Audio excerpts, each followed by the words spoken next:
thought he did what he had to do and won the fight. Didn't absorb any damage at all. I can't walk. Get a stool. And as he is wont to do, he goes in the corner. You need a stool, Shane? Huh? You need a stool?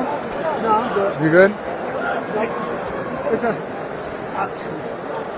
So this crowd will walk out of here probably not completely ecstatic. Here is the knockdown in the third round that probably sealed the deal for Manny Pacquiao. And you can see the stunned expression on the face of Mosley, and then the 10th round non-knockdown of Manny Pacquiao. And called the knockdown. Pacquiao said, no, really?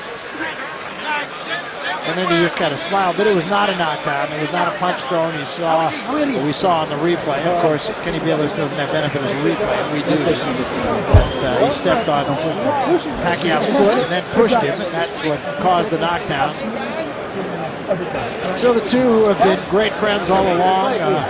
Exchanged pleasantries at the end of it, but there was nothing pleasant about the 12 rounds as Manny Pacquiao completely dominated this fight to the point that, quite honestly, it wasn't a very exciting fight.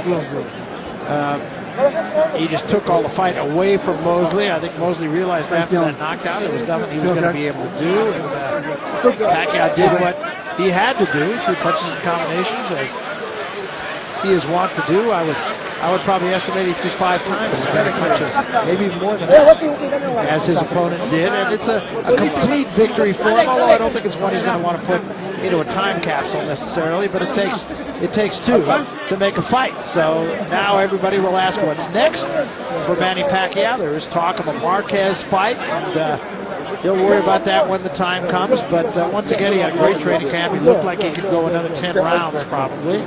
And Shane Mosley, at 39 years of age, we asked the question, was this the last hurrah? And you would have to think that perhaps it was just that. So a complete win for Manny Pacquiao, and he wins this championship, holds this championship at 147 pounds. And it's really hard to imagine that in his first fight, he fought at 105 pounds, so he has come that far. He won his first championship here, and I had the pleasure of calling that fight right in this building. He won the featherweight championship in what was then considered to be a surprise, and that was probably the last surprise that Manny Pacquiao offered up. He is the complete fighter. He is. There's just no argument that he is pound for pound the best fighter around, and here is Jimmy Lennon Jr. to make it official. Ladies and gentlemen, after 12 rounds of action, we have a unanimous decision. Here are the score totals.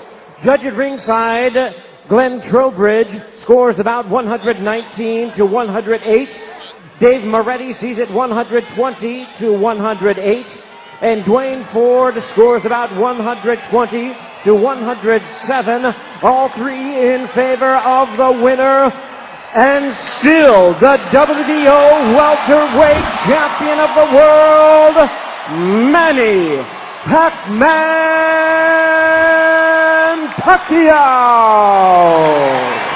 So a no doubt about it victory for Manny Pacquiao to retain his welterweight title. His wife Jinky never had an anxious moment in this fight, and smiles at her husband as while it was 12 rounds, I mean, that in itself is not an easy thing, but a very easy victory for him. And you can tell by the expression on his face, he always talks about how he wants to please the crowd, how that's what he's really in the entertainment business, and I'm sure in his mind he felt like he didn't really entertain as well as he might have been able to. But again, it takes two, and the other half of this matchup tonight just either wasn't able or wasn't willing, but for whatever reason, he was completely outclassed, looking every part of the 39-year-old.